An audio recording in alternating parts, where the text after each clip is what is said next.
Jay, we're back again with another episode thanks to our Dig Me Out Union on Patreon. You can help us make the next episode happen by joining us at dmounion.com or digmeoutunion.com. And Jay, this episode is it's new territory for us.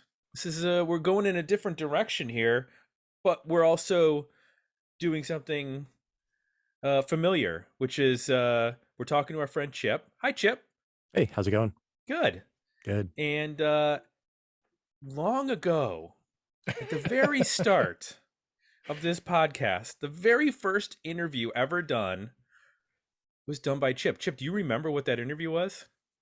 I remember doing some early on, and it was maybe Ben London, or maybe Ruthie Morris, or maybe Miles from For Love Not Least. There you go. Okay. You got it with the third. Those were all from year, I believe, year one, or year two, maybe year one and two right there. But I believe that it was For Love Not Lisa was our first interview, and it was you who did it. And we figured 11 years later, maybe it's time to reintroduce this concept where Jay and I shut up for an episode, and Chip takes over and does an interview. Because quite honestly, Chip, you've been interviewing people in the music world a lot longer than Jay and I have been alive, to be honest. This goes back. I mean, you were working for Rolling Stone in the 70s, just a young man. On tour with Stillwater. On tour with Stillwater. Well, in all truth, I did start like around the time of the decade that you guys cover on the show. My first interview was with a guy named Joey Ramone. You might have heard of him. Heard of him? Yep. I have a solo record. 1991, I was a college student, and my dream was to write for Rolling Stone. And as I've mentioned before on as a guest on the show, pre-internet, right? So I don't even know how I found out how to get in contact with him. I don't think I wrote him a letter, although I did write a letter to one of the labels, whatever label Fishbone was on. I've interviewed Joey Ramone, and I'm like, I want to interview Fishbone, but I don't know how to get a hold of him. So I'm going to handwrite a letter and send it to the Sony office. Oh my gosh. And I never heard back. And so Angelo Moore, if you're listening, you're still on my wish list of people to interview 30 years later. So hopefully one of these days that will happen. Let's get that done. But what was the lead time on that? By the time you would send a letter, they would get it and respond back. For the Ramones, I think I did somehow figure out how to call their publicist. And it's funny because I'm a little bit of a pack rat, and I still have the piece of paper with Joey's home phone number written at the top, and all the questions like in my hand, what I ask him. And it's embarrassing but funny at the same time. Wow. This is my first interview ever, right? So I ask him, like questions like, how did you guys decide on the Ramones as being the common last name for the band, and who are your influences, and the things that like I cringe that I ask. Like I would never ask those questions today, but I didn't know any better. So little funny story is that I call him up, right? It's his home number. And the first thing he says, or I said, "Hey, Joey, it's Chip from Ohio State, and I'm here to do an interview with you." And he says, "Chip, man, how are the wife and kids?" I'm 20 years old at the time. I freeze. I'm like, well, I'm not married. I don't have kids. He must be thinking somebody else is calling him. He's going to hang up. I'm like, I don't have wife and kids. And he's like, I'm just trying to break the ice, man. How's it going? And I will tell you, he answered every one of my stupid questions as if it was the first time he had ever heard it. So, I think if it had been a terrible interview, I wouldn't be here tonight because I probably would have quit after the first one. But it was a great interview, and I've been doing it since 1991. That's amazing. That's awesome. That's a hell of a way to start your career. I know. And now we've reached this point, the nadir of it with us. That's right. No, I'm really excited because you are constantly interviewing people for various things, and Big Takeover and your podcast, and some of these align perfectly with us. And so we got to talk, and we were like, what if we made these a part of Dig Me Out? So without further ado, we're going to be sharing your interviews both through the regular pod and then also exclusively at Patreon, where you'll be able to watch the video, just like when we do all of our episodes. And we've got some lined up already. Let's talk about who your first interview is for this show. Yeah, so like you said, I do a lot of interviews for bigtakeover.com. Big Takeover sort of has a punk rock foundation. It definitely has broadened into a lot of what I want to cover, but there's a lot of 90s artists who are either still putting out music that maybe don't fit into that format, or quite frankly, some 90s artists who have completely, as you guys cover all the time, who've sort of dropped out. So those are who I'm interested in talking to, and this provides that perfect platform for that, because the interviews I'm doing for Dig Me Out may not be aligned with anything else I'm doing. So the first one, though, so I got an email, a new band, a new project called Land of Gypsies. The album just came out in early December on Frontier Records, and as I looked through the lineup of the band, the lead singer's name is Terry Ilous. So if you don't recognize that name, and I know you guys do, because you're deep into your early 90s hard rock and hair metal stuff, but for those who don't know, Terry is the singer of a band called XYZ. He spent about, I don't even know the time, 5 or 10 years as the lead singer for Great White. He came in after Jack Russell left the band, and he recorded 2 or 3 records with them. 2017's Full Circle, I think I mentioned it in the interview. 2017's Full Circle is a great record. I mean, I don't know that I would say that it you're going to hear it and say that's Great White at its core, but when I heard it, I was like, I would pay to see Great White do this album cover to cover and not have to listen to any of their greatest hits, because it was that good of a record. So the guy is a phenomenal singer, even 30 plus years later. And XYZ was would you consider them like a third or second or third phase, kind of pop metal band that really went into the 90s? I mean, maybe the first record came out like almost 90, right? Yeah, so we talk about that in the interview. They formed in the mid 80s. The bass player Pat Fontaine, one of those two, moved over from France and sort of connived Terry into moving over, because he promised him the world and said that they were going to be huge stars, and limos and girls and drugs and rock and roll. And you'll hear what Terry says about that. That was not exactly true what happened, but they moved over. Terry moved over. XYZ started. They played the Sunset Strip probably mid 80s to late 80s. They signed a record deal sort of, in the history of it, a little bit maybe at the tail end of things. They were a little bit late in the game, but I would say that I first heard about them in probably Metal Edge magazine. They were covered amongst all the other Sunset Strip bands at the time, although their music was not quite it wasn't quite as lipstick and leathery as their peers. It was more Dokken, Scorpions, a little bit more the hard rock stuff, but like, had a European flair to it. Yeah, absolutely. Yeah, when I was talking to Terry, I showed him, for those of you who are watching this, you can see my XYZ cassette. So I mean, I bought this back when it came out. I saw them one time. I saw them open for Macaulay Schenker Group, and both bands were doing Unplugged. It was probably 1991. So the debut came out in October 1989. Again, you're going to hear a lot of this, but I think they were sort of smart. They went out on the road with bands like Foreigner, with Ozzy, with Ted Nugent. So they didn't do like these package deals with Pretty Boy Floyd and Tough and all those bands. Like they were opening bigger arena kind of tours, and so that probably separated them a little bit too. The other cool thing is, so then that was 89, that record came out. They toured for a while, and then they came back in the studio and they put out a record. We've talked about this, or you guys, I mean, I've been on a podcast talking about Nirvana and the year Nirvana broke, 1991. Their second record, Hungry, which I have the long box version of, still wrapped and everything. Hungry came out on September, I think 3rd, 1991. So 2 weeks later, Nevermind came out. So, kind of horrible timing. Terry in the interview talks about how even before, while they were recording their second record, he said they knew things were changing. They knew that it wasn't a big surprise, and they just tried to make the biggest sounding record they could and hope that it got some airplay. But the writing was on the wall. And they hung on until 93, until they lost their deal. And then they lost their deal in 93. Terry is a character. I think you're going to enjoy his stories. He talks about kind of the show where they got the call from the manager that they'd been dropped, and it's a good one. Very But yeah, cool. they got dropped in '93. I think with a lot of those bands, things just, they decided that things weren't working out. They saw the writing on the wall.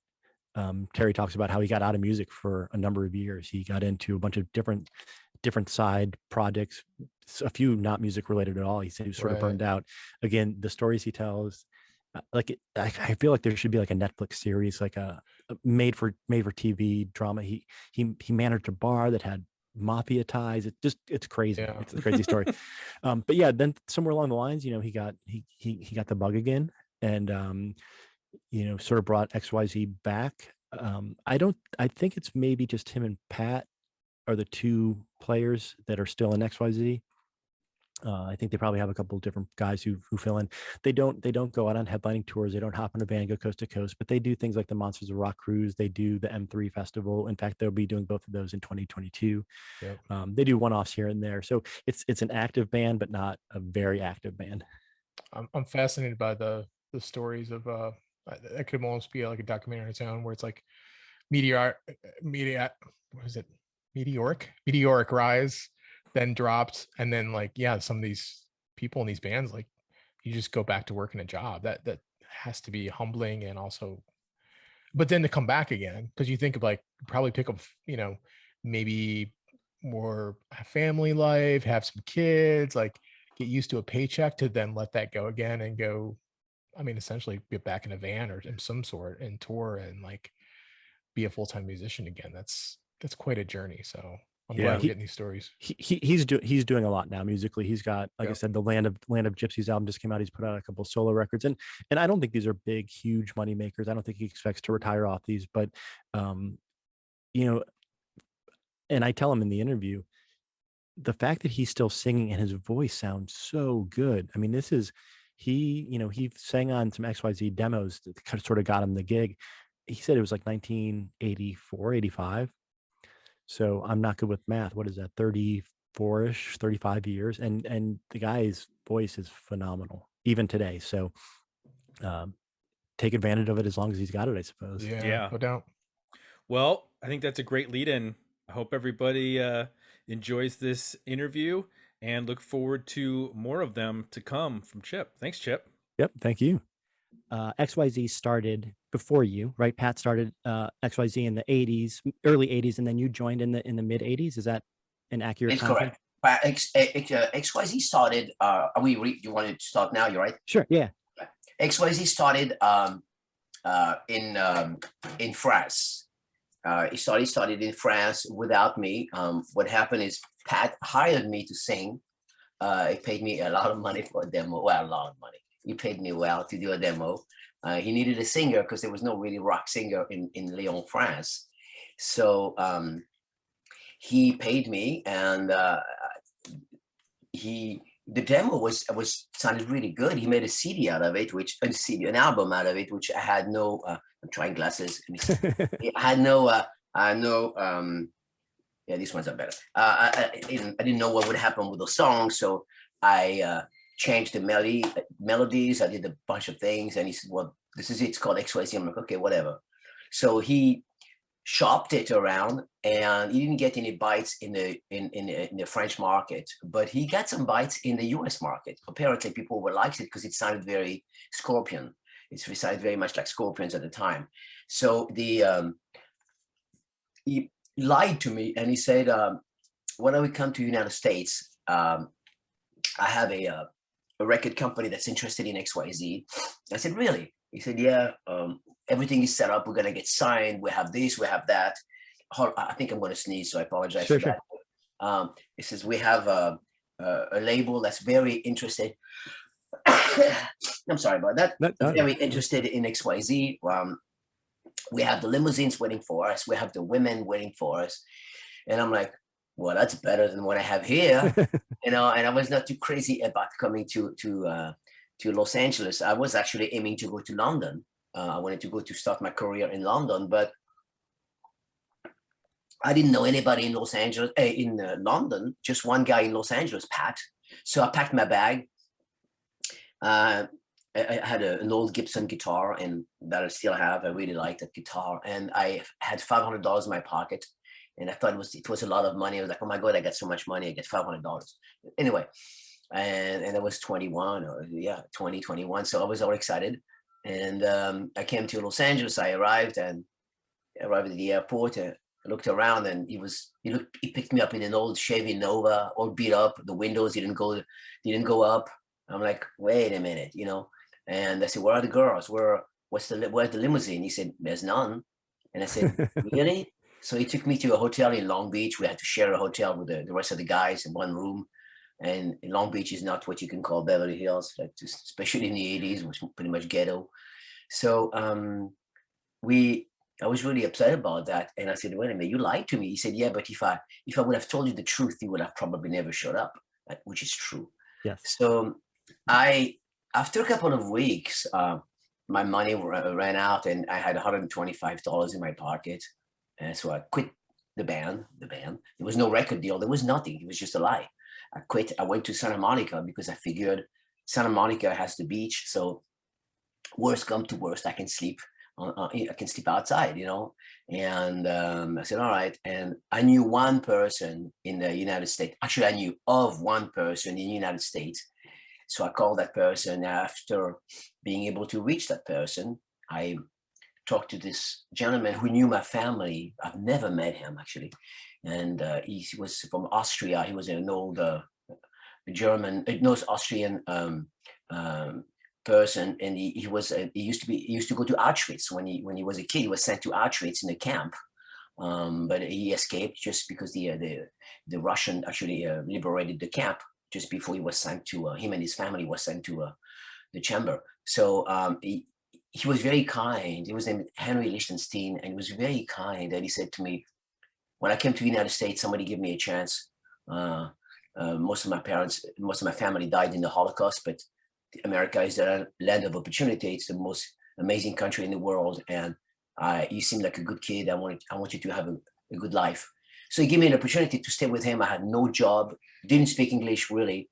And I stayed with him, worked for him for a while. And then eventually I got back together with Pat, and we tried different guitarists, different drummers. And eventually we after a few years of trying and playing the Sunset Strip, we got a record deal. So how long between kind of the formation and the record deal? Because I think I heard or read that you were kind of the unofficial house band at the Whiskey. We were actually. There's been, and that's just I'm very proud of it, but there's been only 3 bands that were unofficial house band at the Whiskey. Well, the first one was, of course, The Doors. The second one was Motley Crue. And the third one was XYZ. There was never been any other band that was unofficial house whiskey band. You had to play once or twice a month, usually twice, meaning open for the bigger act, like we opened up for whomever was coming in town at the time. Rat was big, and Guns N' Roses, all those guys. So we opened up for everybody, and we also were able to do our own shows that were always sold out, we worked with Mario at one point, who owned the Whiskey and the Roxy and other places. Mario and Lou Adler, actually. I don't know if you know who Lou Adler is. Yeah. They were our managers for a few months. And I remember Mario tell me, hey, Frenchie, I like you. You're a good guy. You gotta go places. You're a good guy.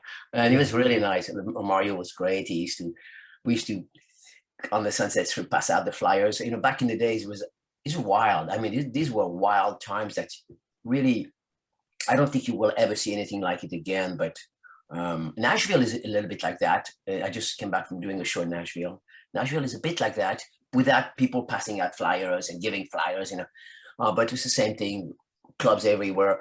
Although the difference between Nashville, I just saw some shows. I played actually Friday night in Nashville, is the fact that in Los Angeles, the bands were actually out there all dressed up rock and roll, like it was us, Warrant, Poison, everybody tough, who were all passing each other flyers, trying to pick up the chicks, because girls were very important because they would bring you food.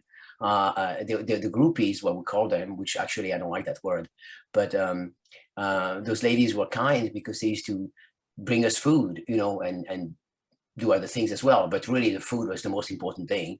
And so So we used to do that. So I think it took 3 years from the moment we put the band together to the moment we got signed to Enigma Records. Yep. And so Enigma was not necessarily known for the kind of band that you guys were. I remember, I was trying to take a look at some of the bands that were on that label, and even me writing in the 90s, like I don't recognize a lot of those names. So how did you end up with that label? Well, I told you the funny thing is we did not approach, the only label we did not approach was Enigma Records, because Enigma Records was a small label. Yeah. And back then there was no such thing as independent label. Nowadays, indies are in, you don't want to sign with a CBS, which doesn't exist anymore, but you don't want to sign to any of these big labels. Back then, that's what you wanted. You wanted to be with MCA, Capitol Records, but Enigma Records was considered a lesser type of label. So you said, no way. So we did not approach them. The true story is I had a really good friend of mine. God, I got so many great connections with Italians. I had a good friend of mine named Pino Bavaresi, Italian guy, playboy, and he was a really good-looking dude, and he still is. He's riding his bike one day on the Sunset Strip, and that's an interesting story. He's riding his bike. He looks really cool, long hair, riding a Harley, and he drops his gloves on the ground, and this girl behind him, she honks, but he didn't hear that. So she picks up the gloves and she follows him. And she said, you lost your glove. He's like, oh, yeah, thank you very much. Blah, blah, blah. Would you like to go for a drink? It's late at night. It's like 2 a.m, whatever. She's like, yeah, he's hot. Yeah. So they go to a place called Ben Frank's on Sunset, which is no longer there. They go and have a coffee or apple pie, whatever, at 2 a.m. And she says to him, oh yeah, I work for the record company, Enigma Records. And of course, my friend Pino, being one of my best friends, immediately thought about me. He said, oh, you work for the label? So at the time we didn't have cell phones. So he called me, he go to the payphone. He said, hey, Terry, I got a girl from the record company. She wants to listen to your tape. I'm like, at 2 a.m, I'm like, yeah. I'm like, okay, whatever. So you go give him a tape, and I said, bye. She was Sharon. And I'm still friends with her, by the way. Her and I are very good friends. Sharon. So she said, okay. She takes the tape. Next morning, she listens to the tape and she said, oh my God, I love that band. So the next day, we got a phone call from the A&R department. It happened just so fast. The A&R department called us and said, this is so-and-so from the label, and we would like to sign you. And I thought it was a joke. So I hung up. And he called again. He said, no, this is Enigma Records. I'm like, yeah, right. Okay. See ya. Hung up again. And he called again. He says, here's the number. Call the label. I'm like, oh, fuck, man. Another one of my roadies playing a crank on me. So I called the number, and I was just about to scream and say, fuck you. Enigma Records may help you. I'm like, holy shit, it's the real deal. So they said, yeah, hold on for a second. So we put me in touch with the guy. And the guy said, we really like the band and we'd like to meet you. So we went to the studio. We did not the label in Culver City. We didn't expect anything at all. I'm like, they just want our publishing, or they just want the songs, or they don't care about us. You know what I mean? We were, everybody passed on us. We said, this is it. We're just going to have to do our own thing, and that's what it is. And we were asking for some ridiculous things, like we want $500,000 up front. I want a limousine when I go to a party. I want this and I want that, because we knew they would never give them to us. So we really had a bad attitude. I remember putting my feet on the desk. I really didn't care. I'm like, screw you, And the guy said, all right, I'll get back to you. And I'm thinking, yeah, right. So I can't even remember the drive back. I was in the back seat. Mark was up front. Pat was driving. The three of us were driving. And I'm like, I'm a bullshitter. And then we got a phone call a few days later. Said, well, we cannot give you everything you've asked, but the majority, yes. And I'm like, are you kidding me? They said, yeah, we just made a lot of money because they signed Poison. Oh, right. Poison was on the label, and Poison was making a killing. So they said, we have money, so we need to spend it. So they agreed on everything, and the rest is history. So at that point, you're in your early 20s and you're getting handed a lot of money.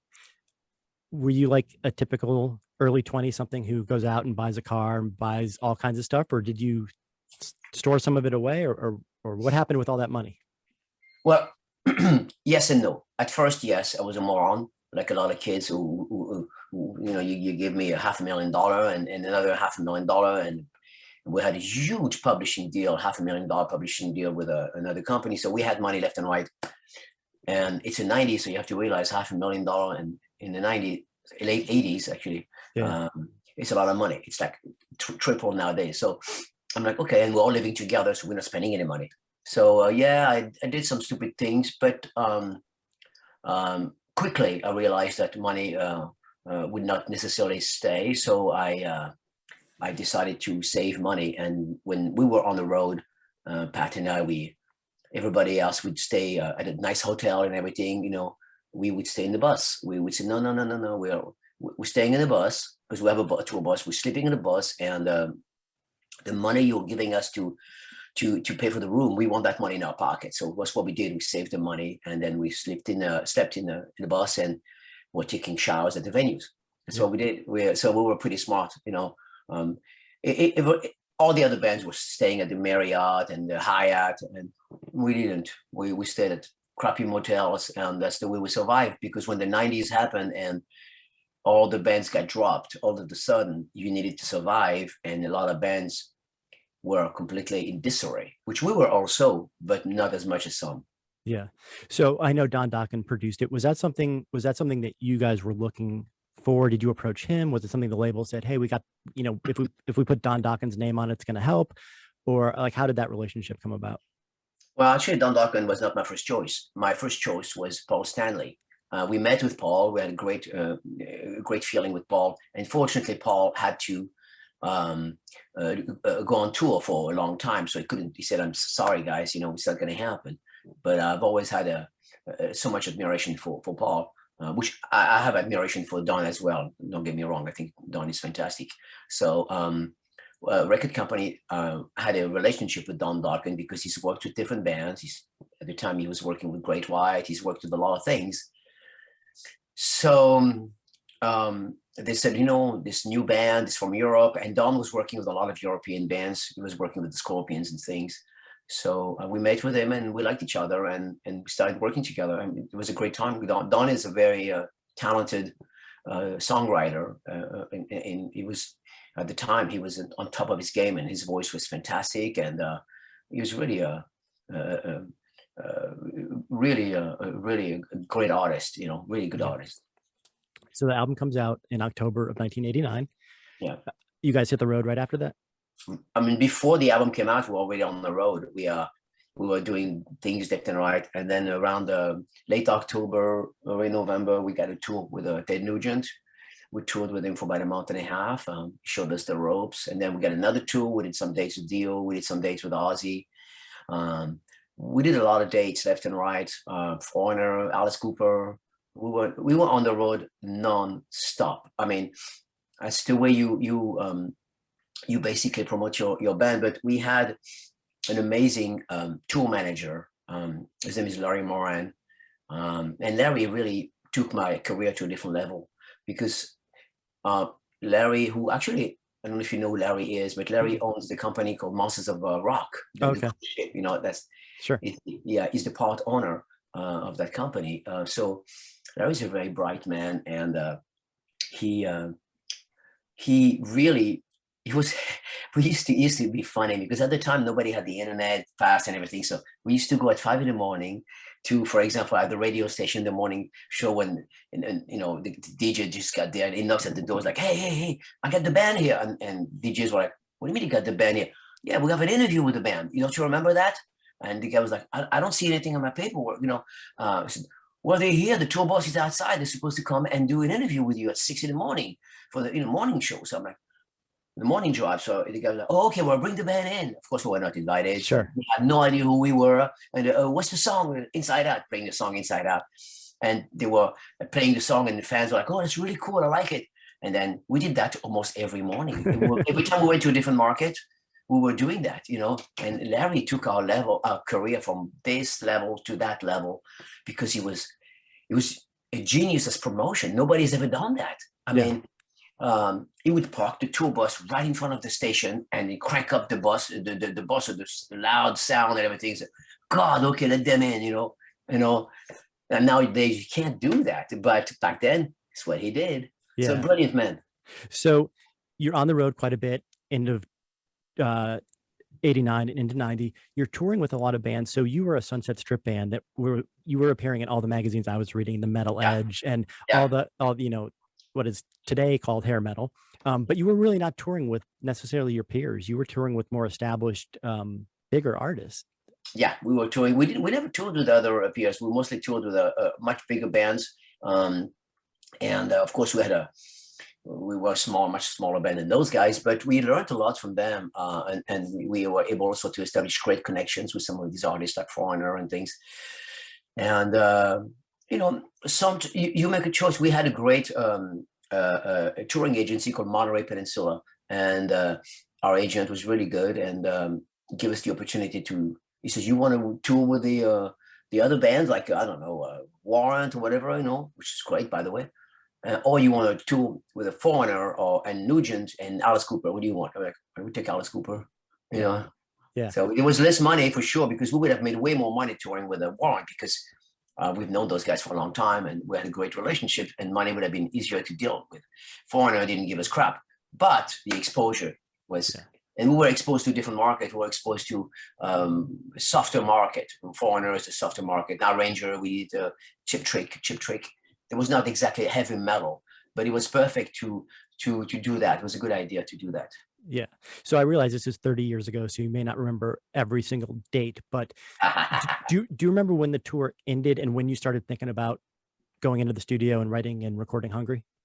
Yeah, I remember last show we did was in Salt Lake City.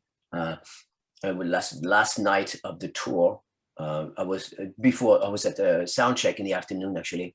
And I knew it was the last day of the tour. And I knew that the following Monday or Wednesday, I had to be in the studio, and I had no song. So I'm like, okay, we've been touring for a year. We have no songs. What are we going to do? So that particular afternoon, I wrote the first single for the, with Paul, we wrote the first single. I'm like, okay, I want to write something. So I remember very, very well. It was a bit overwhelming because the first album did very well. And all of a sudden people are expecting you to do better. And I've never had that kind of pressure. And we were not prepared, to be honest with you. We didn't have my management wasn't as smart as some other companies. So we were a little bit lost. And then also grunge started to happen. So we were like thinking, this is going to be an interesting transition. I didn't think grunge would be so big. I was like, nobody's going to like that kind of music. And I was completely wrong. When we released our album, Nirvana was already out, Soundgarden, people only talking about them already. And we released the album within a few months, although the album was doing great. It sold within a few months, it sold 220 or 250,000 copies. And it was going on a radio station, adding the single, MTV, Within a few weeks, we were dropped. And I said, well, we're doing great. They're like, yeah, but there's a change of regime. So they don't want to have anything to do with you guys anymore. So when you made the second record, had the switch to Capitol? I know what Capitol did. Capitol bought Enigma. Is that what happened? Capitol bought 49% of Enigma. And so that had already happened. So you knew the next record was going to come out on Capitol. Yeah, we knew the next record. We were not happy about it because at Capitol Records we were kind of lost. They had bigger bands, Bonnie Raitt, Richard Marx, Poison, Great White, and so many other big bands, the Beatles, so many, So we were small. At Enigma Records, we were the king. I mean, they loved us. Enigma Records was a fantastic label. God bless them. God bless everybody who's worked at that label. They were really great. And when we went to Capitol, we got lost. I mean, we were like, XYZ, who you? You want to meet who? I'd like to meet my A&R guy. Oh, I don't know if he's going to see you. So it's like always like that, as of, That's why I've never been too crazy about bigger corporations, and I like to work with smaller, companies in general. Yeah. So you mentioned when going in to write the record that grunge was starting to take off. And I remember I saw Alice in Chains open for Extreme around that time period. So I could even tell the difference, between those two bands. So you were aware that things were changing even when you were writing the record? Yeah, we were. In fact, it's funny because as we were writing the record, we went to Cobble Wobble with Alice in Chains. we played with them. We watched the shows with them, but we remember there was other bands as well. But we were there.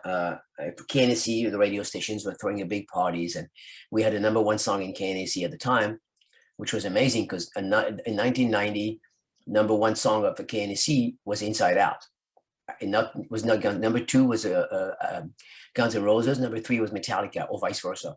I couldn't believe that. I'm like, wait a minute. When they did the countdown and they announced who was the fourth, I'm like, oh, we're not even in the top 5, not even in the top 4. And then they said #2. I'm like, I can't believe they didn't even announce us. And I remember driving. I was on Mulholland, and it's #1 song of the year, Inside Out. And I'm like, no, no way, So anyway, so we did the show for KNSC.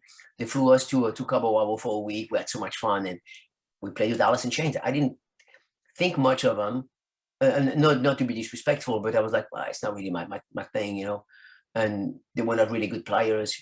That's what I think at the time. Now they're way better, but yeah, I think I was probably maybe a little bit jealous or maybe threatened, let's say. So I purposely didn't like him, but now I do recognize the talent. So So you're out. The album comes out. Is that when I saw you guys open for Macaulay Schenker group Unplugged? Was that part of the Hungry tour? Or was that for the first album? Hungry, yeah. Okay. So you did some touring around the Hungry album. MSG was one. Who else did you go out with in 1990, 91? We went back with Foreigner again. Okay. The Foreigner. We did something with Ozzy again. And some other bands, but I forgot whom. I mean, really. Some Pat sometimes tells me, "You remember touring with that band?" I'm like, "No, I don't." So what happened? So did you get a phone call? Were you on the road when you got dropped? How did you get dropped, and what was that situation like? We're on the road. We're doing a show in Louisiana, actually, and there was us. Warrant was headlining. We were the second band, and the first band was a band I cannot name. For reasons, but anyways, they were opening for us, and I remember they were on Capitol Records as well. So we're at sound check, and we're just about to sound check, and we got the phone call from a manager who said, "Oh, you get bad news. You just get dropped." I'm like, "What? We're bombed." They say, "Yeah," and the opening band was not dropped yet, so they just released the album on Capitol Records, and they were all like, "Yeah, well." So their manager came to us and said, "Change of plan. Because you're dropped and they were not, you guys are opening for us." And I said, "What?" And they said, "Yes." And I said, "It's impossible. We have a gold album. What are you talking about? You're just brand new. Nobody knows who you are." And they said, No. You're opening for us." And I talked to my manager. He said, "Yeah, that's the way Capitol wants that." They said they're okay with that. So I remember very well that band, that I'm not going to name them. But they were very mean to us. They were pretentious, and they said, we're gonna strike the stage, meaning you're only gonna play from that spot to that spot. We're gonna strike the lights, except the sound. They didn't strike the sound, but the lights were very dark for us. The stage, we couldn't go here. And I said, "Why are you doing this? We don't know each other. We don't need to do a war with you guys." And they were like that. They were, they thought they were it. They thought they were about to become the next big thing. So we opened up for them. We rocked their world, to be honest with you, because we had a gold album at the time. People loved us, and we've been on tour for a year and a half. So, I mean, prior to that, so we were a killing machine back then. They were just brand new. We rocked their world, but more importantly, while they were playing after us, we fucked their girlfriends. I guess that's the best revenge there, right? Yeah, there's nothing they can do about it, because we had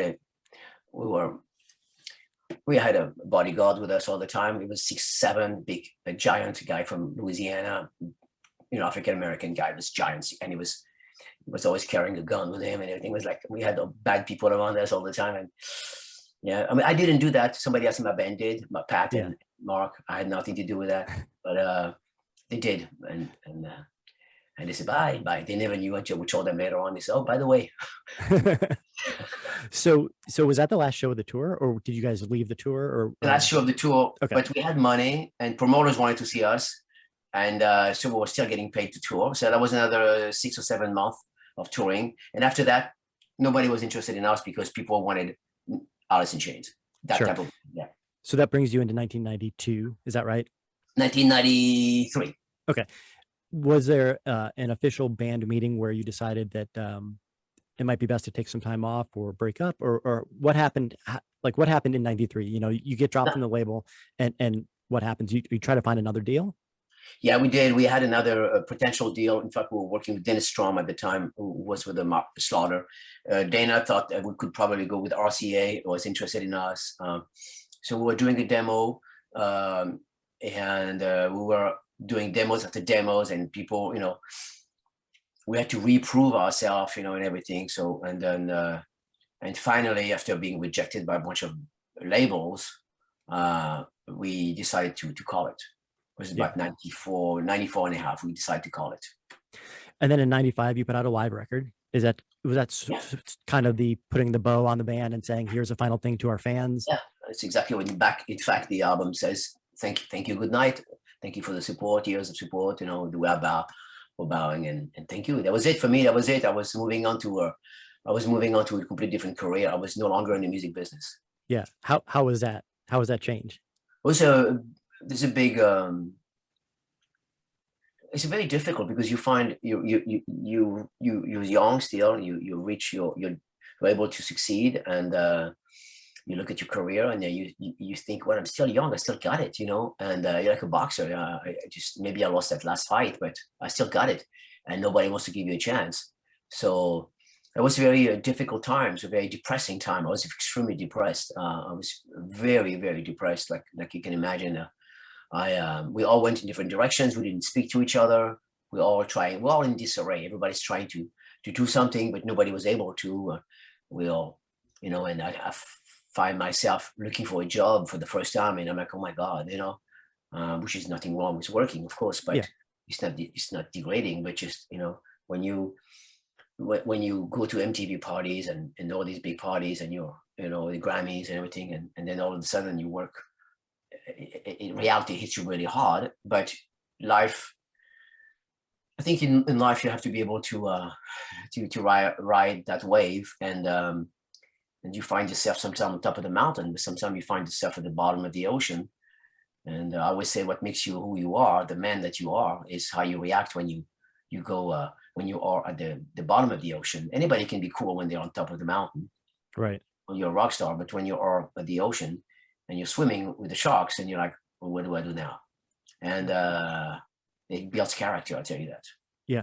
So some of your peers put out records in the late 90s on like that CMC label and a couple other labels. Yeah. Was that something you thought about? Were you approached? Or and the other question, and you don't have to name names, but did you think any of those bands, maybe embarrassed themselves or maybe discredited their history by trying to stay relevant? No, not at all. I was completely out of the music business, so I didn't know who was doing what. I have to be honest with you. For many years, I didn't realize there was still a scene. For me, it was over. I had a different career. I was doing something completely different. I didn't know who was whom. I didn't know if the bands were touring. For me, it was done. The music business was over for me. When my career was done, I did my thing and I was done. What did you get into? I think I heard, was it bartending, restaurant managing? I worked at my first job. I was a waiter at a nightclub, bartending, and then I became a bartender. And then the funny thing about it is, what I didn't realize is the bar was pretty much owned by the mob. I had no idea, and I was seeing all these dark creatures sometimes, and I was like, well, they didn't know who they were, and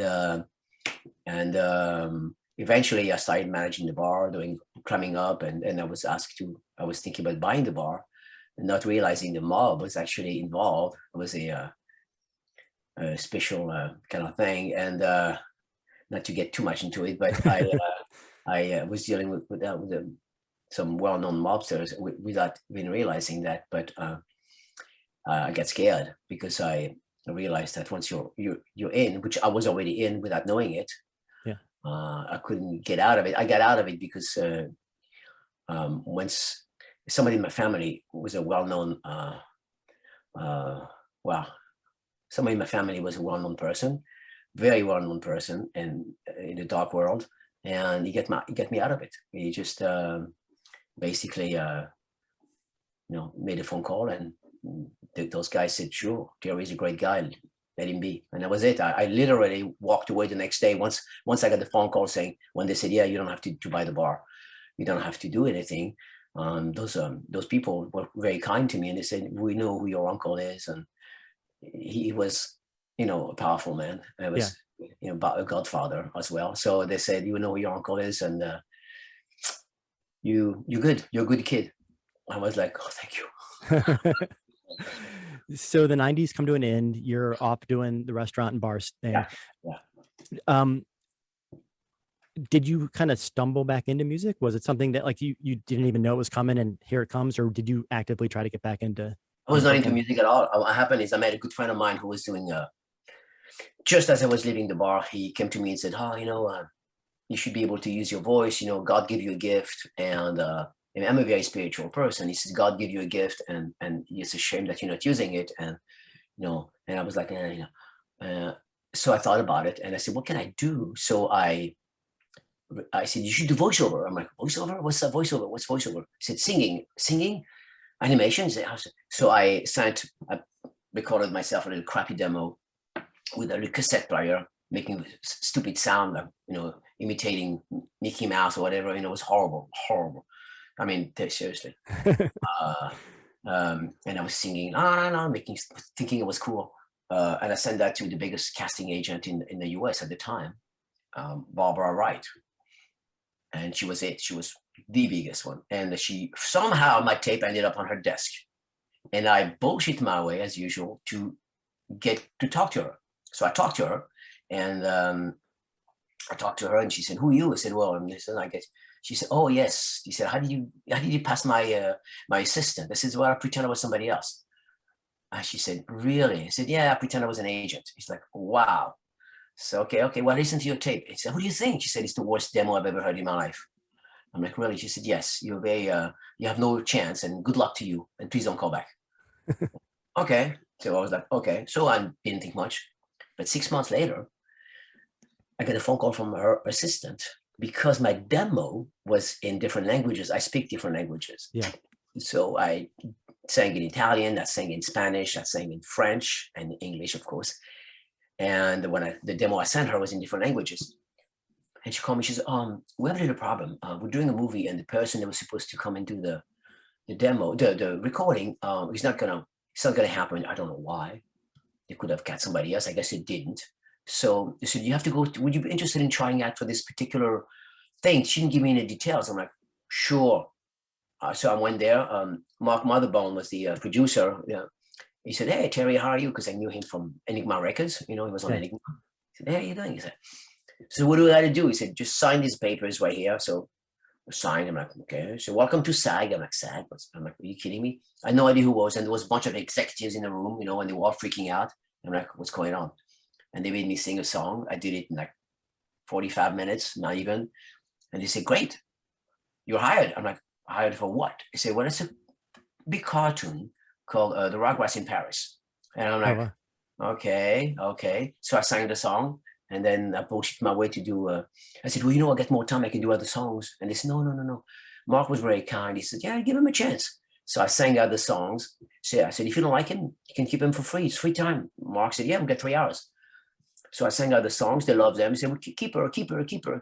That was a keeper. And then started my career as a voiceover singing animation artist. The next day I went to ICM. I called ICM. I said, hey, I just got a big deal with the so-and-so, and I'm looking for an agent's representation. And they said, sure, come over. I came over, and I ended up working, like, doing all kinds of little things. I never got the big break, like the big movies or whatever, but I'm always there left and right, doing little voices left and right, making a living. Yeah, that's great. And then I got back in the music business. So you've done some XYZ stuff. Obviously, I know you were in Great White. That you put out 2 records with Great White, and I know they're both great. 3. Yeah. The 2017 one, Full Circle, right? Yeah. I tweeted, it was such a great record. It came out around the same time that Warrant's new record came out. And I think I tweeted that I would love to hear both the two of the bands tour together, but only play new stuff. I know that like in a band like Warrant, in a band like Great White, people want to hear the legacy stuff, but I thought both bands were putting out really relevant music in 2017. Yeah, so thank you. I think it's a great standalone. I mean, it's a great Great White album, but it's modern and good. And it wasn't just something to put out there to sell records and keep you on the road, I thought. Thank you. I agree. Yeah. Okay, so now we're in, the last couple of years. You've put out a solo record. I know you've been putting out solo music all along, but you put out a solo record. You just put out the Land of Gypsies record. Tell me about Terry in 2021.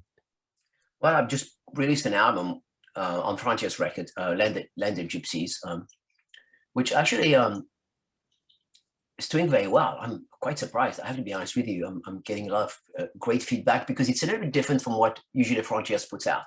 Yeah. Usually Frontiers puts out very 80s, no disrespect, by the way, very 80s bands, with the big backup vocals and everything. And I told them from the get-go, I said, I'm doing an album, but I want to do it my way. I'm not interested in doing those big backup vocals kind of thing. And it's not who I am. I was never into that. I want to do something that's organic, rock organic, and something similar to, early Bad Company, early Foreigner, early Humble Pie. And this is what I want. And Mario and Serafino said, okay. So I don't know what they were expecting, but they said, okay. They hooked me up with a great producer named Fabrizio Grossi, who understood my vision right away and took it to a different level because he himself wasn't into that kind of music. So Fabrizio was a fantastic producer. And he said, I got a great guitarist, I got a great keyboard player, Eric Ragnall, and this, and drummer. I said, okay. He put the band together around me. He said, do you have any songs? I said, yeah, I got a bunch of songs because I write music. So I wrote a bunch of music. He said, this was great, and put the band together around me. And then I had a great lyricist named J.K. Northrop, because I don't like to write lyrics. I write melodies, I write music. Arrangement is my style, production is my style, but lyrics, I don't think it's not my forte. So I usually get someone to help me, and in that particular case, it's my friend J.K. Northrop, who's a very talented guy. And we did the album, and Sergey also had some songs as well that he said, hey, but these songs are great. So we worked all together, and we released the album, and didn't know what to expect, and apparently it's doing very well. I'm like, great. Yeah. I mean, I've heard it on Spotify and it does sound great. Your voice, I mean, thank you. You're a lucky guy to be able to sing this many, 30, 35 years after you put out your first album. It's pretty amazing and a testament to your talent and to your voice. I mean, that's phenomenal. You've got a couple XYZ dates coming up as long as things proceed as hopefully as normal coming up. Yeah, is there new XYZ material being written, or is it just going out and playing shows of stuff, older stuff? Well, no, we've been working for the last 3 years with a well-known producer, which he wants to keep things quiet. We don't want to tell him what it is, but for the last 3 years, we've been working with someone. I wrote a lot of songs. Pat wrote the lyrics. I wrote the music. The thing is, it's a little bit much more modern than what we used to do. It's still XYZ in a way that the sound is there, the voice, and then the groove, but it's just not necessarily what the early XYZ would sound like. And I was puzzled about it. I was questioning myself. But the thing I realized the other day, someone said to me, listen to the first Beatles album, where they were doing Love, Love Me Do, I love you, yeah, yeah, yeah, or whatever. And then he said, and then listen to at the end of the Beatles, they were much more complex. Same for Zeppelin, the first album, Communication Breakdown, all those songs, and then listen to Physical Graffiti. And I said, yeah, you're right. Production was so different. He says, well, as a band, as an artist, you have to be able to grow. And I said, what I did. He said, yeah, you did. But he said, what are you afraid of? I said, I'm afraid that people will not accept it. Yeah. And I realized, he said, what do you do music for? I said, I do music to please myself. Which is true. I do things for me. I don't do music for the media. Yeah. And no disrespect. I'm blessed and grateful that the media likes my music, but honestly, the first person I want to please is myself. So I decided to put those songs out. They're gonna come out this year. Oh, awesome! Very They're cool. rock. Don't get me wrong. It's not. Yeah, they're rock. It's just the lyrics are a bit deeper lyrics. Everything is it's a bit different. That's all. Yeah. So to wrap it up, the 90s, you said, and I think you stated it well. The 90s, you started off king of the mountain and you ended up at the bottom of the sea. I'm sure that was a difficult roller coaster ride for you to go through. As you look back on the 90s, do you look back on it positively, negatively, or just it was just a decade of your life? I think a little bit of both, but what I realized is actually I grew as a man, as a person. I grew. I realized many things. What was important to me, and I'm a better man than I was back then. I think I have better values. I realized that what success is all about.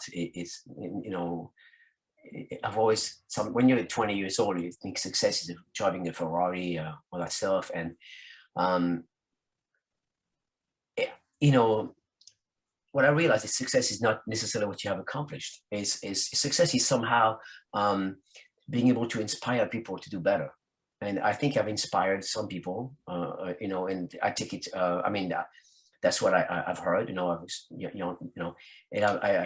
I'm very grateful for that. There's no. I always say there's no secret to success. It's a result of preparation, hard work, but also learning from your failure.